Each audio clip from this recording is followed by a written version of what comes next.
Բարև ձեզ։ Ուրախ եմ։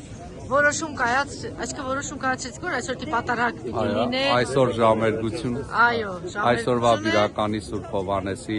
ժամերգությունը, որ համաթեմական պիտի կատարվեր, կալանավայրերում եղող հոգևորականների, նաև քաղաքացիական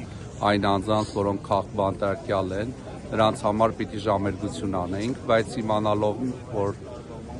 Մայրաթոր տիրադավերը փորձում են հավաք կազմակերպել, որոշեցինք այս ժամերգությունը Մայրաթոր Սուրբ Էջմիածնում կատարել եւ հիմա երեկոյան ժամը 5-ին այստեղ աղոթք կկատարենք։ Այո, մարդկանց հոսքը չի դադարում, իսկապես մեր բարեպաշտ հավատացյալ ժողովուրդը եւ ուխտապահ հոգեվոր դասը Հայրապետի կողքին է։ Բայց մենք այնտեղ տեսանք նաև ՔՊԱ-կաններ եկան, հիմա տեսեք ինչ են անում, այստեղ ոստիկանության, ինչ որ ոստիկանական պատ է, այսինքն փորձելու են այսպես իրենց առանձնացնել եւ այս կողմը վեհապար հոր եւ ձեր կողքը կանգնած հավատավոր ժողովուրդն է։ Ինչ ունեք իրենց ասելու։ Եվ այն մարդկանց, որ կազմակերպել եւ վերել են իրենց։